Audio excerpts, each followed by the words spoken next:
Today's story, The Shadow Returns.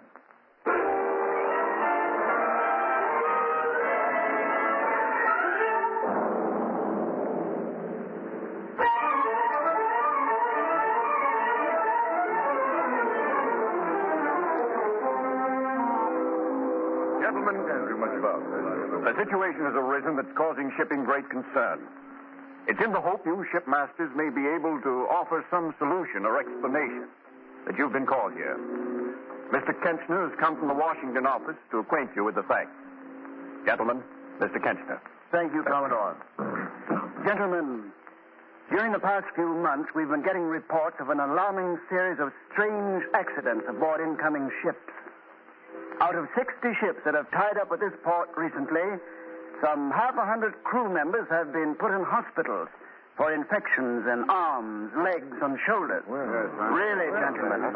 And 15 seamen have either lost a leg or an arm in the past few months. Really, it's true, gentlemen. And in addition, 4 have died as a result of their injuries. Have you any idea of the cause? Any clue at all? The only thing we're sure of, Commodore, is that unless something can be done at once, there are men on the sea right now who lose an arm, a leg, or maybe their lives.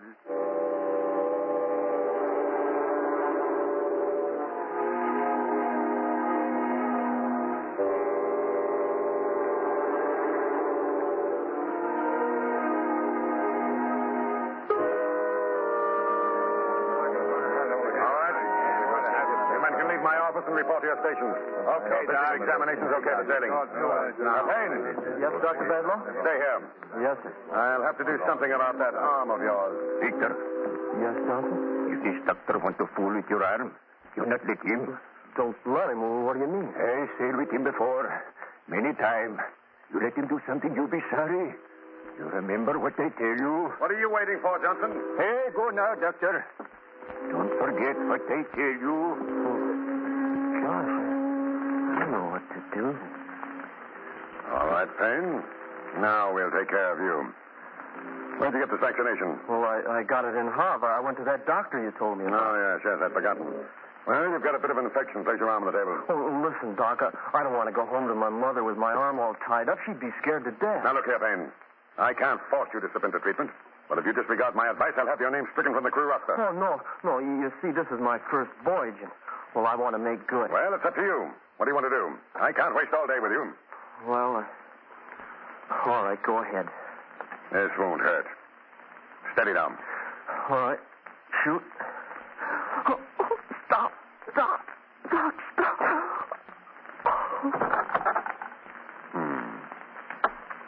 Fainted, eh?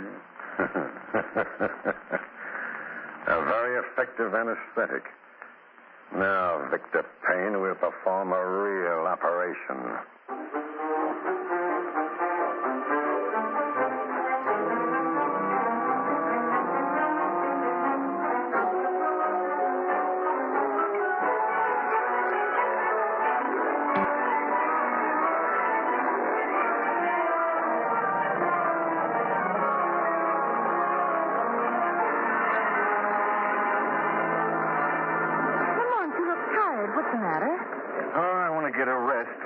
I've had on this ship. Oh, Lamont, it's been fun. Fun is right. I've never had so much fun thrust upon me in such large doses in all my life. Oh, you mean the cruise director? I mean the cruise director. That voice of his will haunt me for the rest of my days. Having fun this morning, Mr. Cranston. Join the deck games, Mr. Cranston. They're fun. Play bridge, Mr. Cranston. It's loads of fun. Be sure to come to the dance tonight, Mr. Cranston. It's going to be fun, yes, I know. Say, look, Lamont. Yeah, what's the matter? In the stern of the ship, that group of seamen, they've been gathering in little knots like that for the last few days. What do you suppose it means? Maybe they're planning to get the cruise director. Oh, no, seriously, Lamont. I don't like it. And look, there's Captain Blair running down from the bridge. Come along, Margot. Let's walk back and see what it's all about. Well, not too close, Lamont. Don't worry, Margot. Well, I don't like the look of it. Give me the rig. Yeah, let me go. Let me go. What's that? Here, what's going on here? You, Johnson, stop that.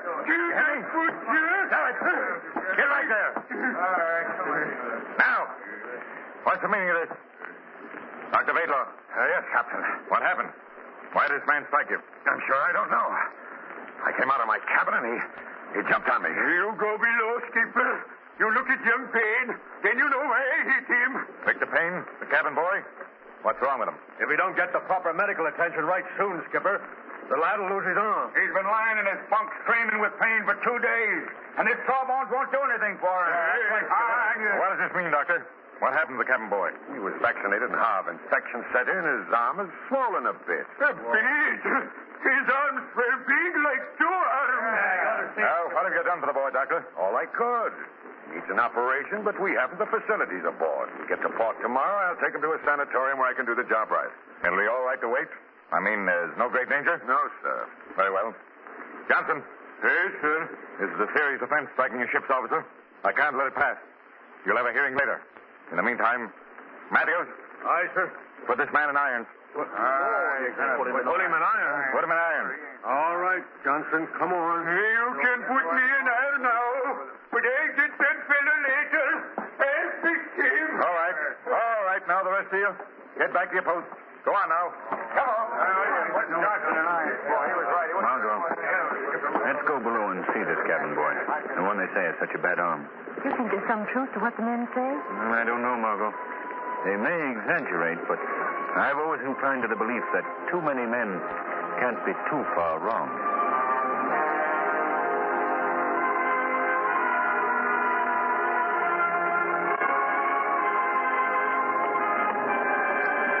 Well, you ain't got much farther to go, sir. They got young Payne bunked at the bottom of these stairs. I see. Well, this is certainly no place for a sick boy. Stifling hot. Why isn't he in a deck cabin? You ask me that, Miss Lane. You might as well ask me why they have a doctor aboard like Vadlow. Now, here we are. Step right in. Thanks. Margot, you better wait here. All right, Lamont. Well, help me. Victor, what in thunder are you doing out of bed? I'm not going to stay down here below any longer. Now, you get back in bed. Oh, I shipped to do my trick like everybody else. I'm going to work. Now, just a minute, son. You're in no condition to do any Oh, I work. tell you, I've... Take it easy. Steady, boy. Back in bed with you. Easy now. There we are. They'll never ship me again. I fell down in my first voyage. Don't worry about that. You've got a man-sized job getting well on your hands. Victor, this here's Mr. Cranston, and come in, Miss Lane. Oh, thank you. Mr. Cranston and Miss Lane, Victor. They're passengers. They come down to see how you're doing. You mind if I look at your arm, Victor? No, sir. What? No bandage? See. Well, that's a nasty wound. Why, the arm must be swollen more than twice its normal size. Tell me, Victor, how did it happen? Well, it started from a vaccination I got in Hov. A bit of infection set in. Well, I didn't think it was much, but Dr. Vadlaw, he said it was serious. Oh, I see. Mr. Cranston. Yes, Victor. I won't lose my arm, will I? Oh, I can't do that, sir. I've got to work. You see, there's somebody depending on me. That's why I came to see, because there wasn't any work at home. Oh, Victor, don't lose your courage. Oh, it's my own fault I'm in this mess. I was warned against Vadlaw. Warned? By whom? Newt Johnson. He told me not to let Vadlaw touch me. Johnson? The man who struck the doctor? Oh, I see. Oh, Mr. Cranston. How do you do, Miss Lane? How do you do, Captain? You've met Dr. Vadlaw, I believe. Yes, Dr. Bedlon, I've met before. How do you do? Captain, I don't think this boy should be kept down here. I'll be glad to pay for a deck cabin. Oh, that won't be necessary. I had no idea he was so badly off. I'll have him moved at once. Just a minute, Captain. I think I should be consulted in any plans that affect my patient. Well, surely, Doctor, you don't object to his being moved out of this hot, humid place. I wouldn't object, Miss Lane, if I thought it was best for the patient. But you refuse to allow the boy to be moved? Until my judgment dictates otherwise, yes. Dr. Vadlaw, I think that you're... Margot, please. I think we better leave the doctor with his patient. Come on. Oh, Lamont, I'm so angry I could... Well, it's a good thing I'm not a man. I can't see why Margot, please. This is a time to keep the head cool and the heart warm. I don't understand why Vadlaw sewed that wound up in the first place. It's an infection. It should be allowed to drain. Well, something's got to be done. The boy's in great danger, Lamont. Margot, I have a feeling Newt Johnson knows something. Perhaps the Shadow can find the answer. What are you going to do? Have a little tete-a-tete with Seaman Johnson. In the meantime, Margot, I want you to go to the wireless room and send a message for me.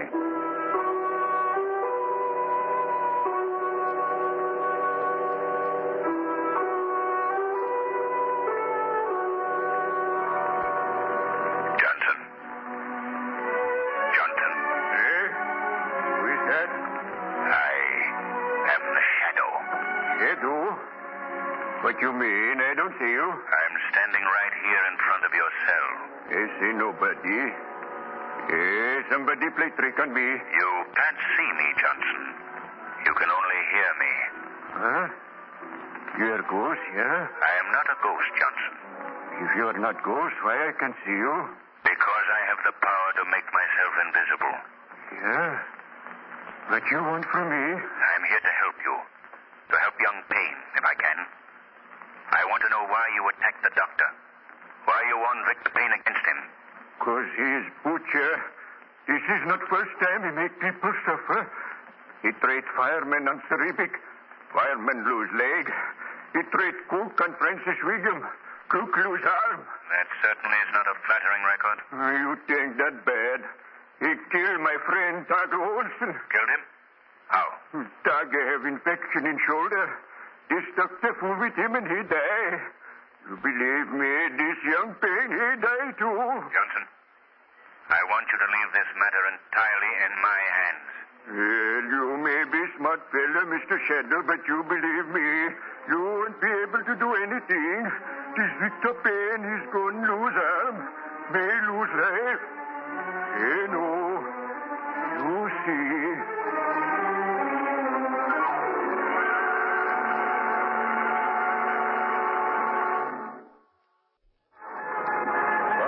Mr. Cranston, this is unbelievable. I don't think you could have it from better authority, Captain. You had Miss Lane wire the inquiry an hour ago, you say? Yes. And there you have the answer. George Badlaw refused license to practice because of failure to qualify in ability and character. Well, there's certainly no disputing this. You see, Captain, Badlaw's papers are forgeries. He has no right to practice. Well, he must know we're on to him. We can't find him anywhere aboard. We've searched the ship from top to bottom. There's only one answer. He's gone over the side. Well, my greatest concern right now is young Payne, Captain. If something's not done at once, he'll lose his arm. Well, I've ordered the boy moved to a deck cabin. What else can we do? There's no doctor aboard. Well, perhaps you could transfer the boy to another ship. I'm afraid not. We could never put him over the side in a sea like this. Too rough. I see. Captain. Yes? At least we can get some advice. There must be a liner in our vicinity with a competent physician aboard. Perhaps. Miles. Aye, sir. What was the last ship you logged? I raised the Empress Marguerite about an hour ago, sir. Where did she lie? Dead on our course, sir. Good. That's our ship, Cranston. I know the doctor aboard. Good man. Contact him. In the meantime, I'll see what I can do for young Payne. All right, Miles. Get Dr. Sparrows on the Empress Marguerite. Emergency.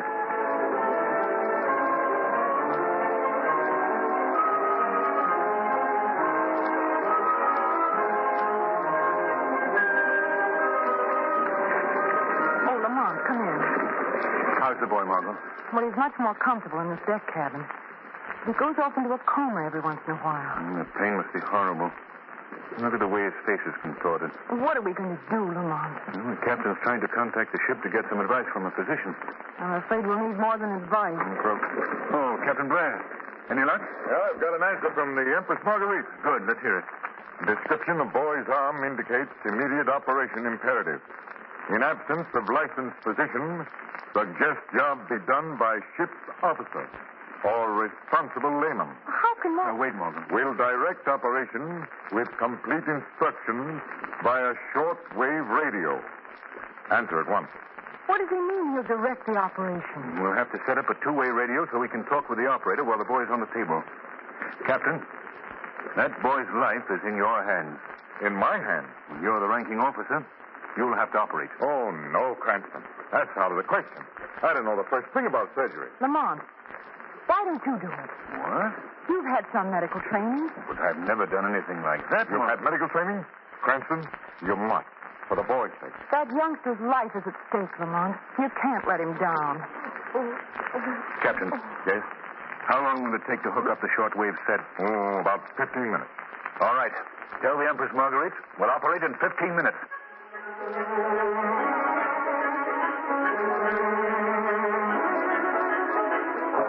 Shortwave all set here, sir. You ready, Cranston? Yes, Captain. Margot, how about you? I'm ready. Good. I'll give you the go-ahead, sir, in just a second. As soon as I raise the Marguerite. As soon as you can. Here, Cranston. I'll put this microphone in front of you so you can talk to Dr. Sproul. Thank you. Mr. Cranston, Yes, Victor. could I have a cigarette? If it'll steady your nerves, certainly. It'll help, sir. Here you are. Here's the light. QL, answer 36. Calling I'm all set. QL. Victor, this is going to be a bit of an ordeal. QL. You'll have to listen to all the details of the operation coming from the loudspeaker. I can take it, sir. QL. You're sure, Victor? You want me to do this? QL. You trust me? Calling. Trust you, Come in, sir. please. I'll bet on you. QL, stand by. Yours, Captain. Take it. All right. Hello. Empress Marguerite? Hello. Granada.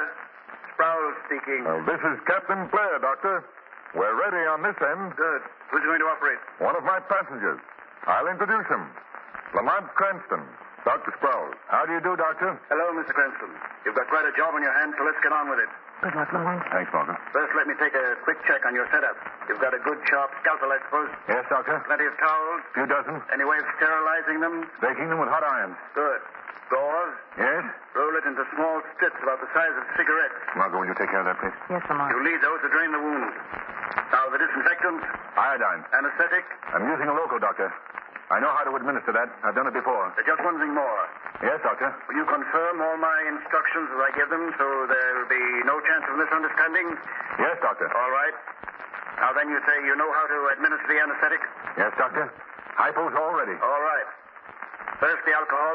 Alcohol, Margot. Here's Lamont. Ready, Doctor? Swab the arm. Right? Feels good. Hypo. Hypo. Victor, it's going to hurt for just a second. So, brace yourself. Let it go, sir. All right? Oh. Good boy. There you are, Doctor. Iodine. Iodine. Paint the entire area. Right. Entire area of infection. Make an incision about 2 inches long, passing through the most infected area. That's all there is to it. All right, Doctor. Don't move anybody. What is it? I have a patient here, and I'm not going to let any meddler usurp my authority. You have no authority here. I hold my authority right in my hand, Captain. And unless you do as I say, this gun's liable to start making a noise. Mr. Cranston. Mr. Cranston. Just a moment, Doctor. We've had an interruption. We've got to get on with this operation. Oh, you do, eh, Doctor? Players liable to prove fatal. We can't let this Get away from that radio, Pablo. Get away. Now we'll get on with the operation. Without your help. What do you mean? I'm still the ship's doctor. I'm justified in taking any measures to protect my patient. You're a charlatan, Vadlaw. A faker. Your papers are all forgeries. Shut up, Cranston, or I'll kill you. Come on now, all of you. Get out. Well, Margot? Captain Blair? It looks as though we'll have to leave. Oh, but Cranston, this man... I'm sorry, Captain. There's nothing we can do. Well, if you think I'm going to let that boy undergo an operation... Please, Captain. All right. I'll follow you right out. What are you waiting for, Cranston? Get going. Take your hand off that light switch. Put on those lights. Why are you? He's on. There. We won't be disturbed now. Well, Victor, they've all gone. We're alone. Just you and me. Keep away. Keep away. Don't come near me. Why, Victor, I'm your doctor. I don't want anything to do with you. But I want to help you. You haven't before? I'm going to now. What do you mean? You have a very bad arm. Yes, thanks to you. It'll have to come off. At once. No, Mr. Cranston. Captain, help me, please. I can't help you now, Victor. You're going. Take it easy. Just breathe in. You'll be asleep. Now, Victor, when you wake up, your arm will be gone. Gone. What was that? Put on the scalpel, Butler.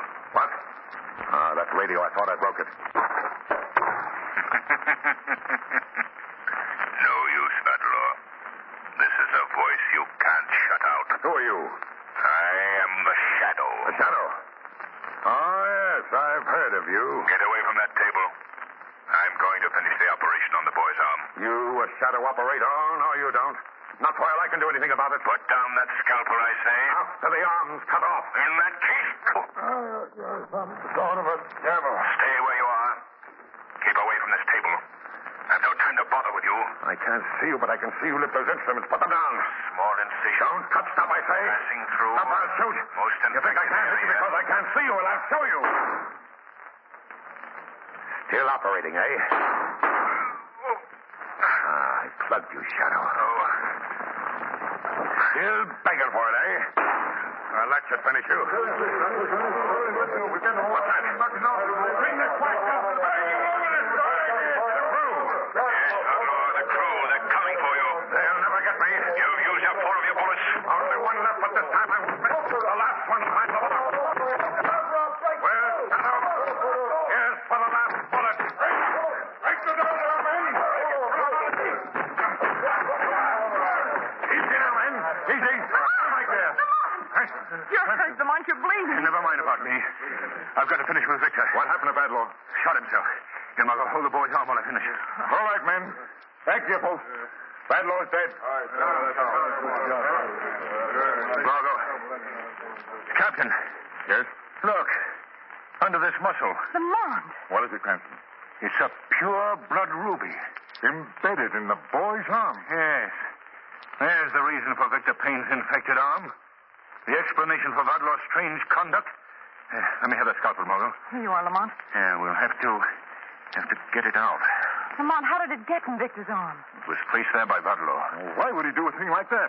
It was simply a diabolically clever way of smuggling precious stones. Vadlaw was only one in a ring of similar fiends.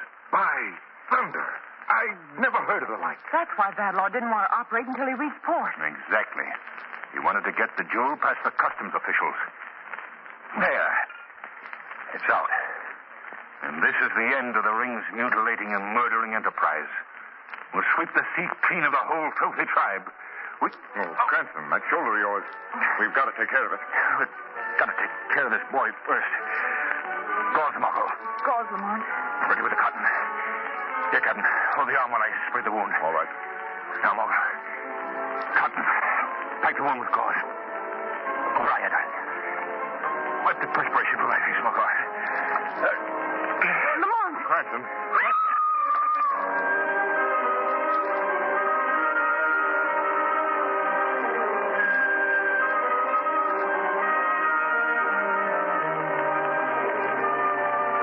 Look, Lamont. Here's an article in the newspaper that could give you some satisfaction. Yes? What is it, Margot? Listen. Surgery smuggling ring broken. 10 fake doctors taken into custody. Their private hospital raided. Well, I guess that winds up the case very effectively. Listen, Lamont. It says that the ring had their own hospital where they extracted the gems from the unsuspecting carriers. Yes, that was Victor Payne was. An unsuspecting carrier. Well, Victor's none the worse for his experience, and the ring is broken. Badlaw is dead. Yes, and your wounded shoulder is healing very nicely. The doctor told me this morning that you'd be up and around again in a day or so. Well, that's good news. I imagine that if I take care of myself, eat the right food, exercise, build myself up, that eventually I'll be in proper condition to take another rescuer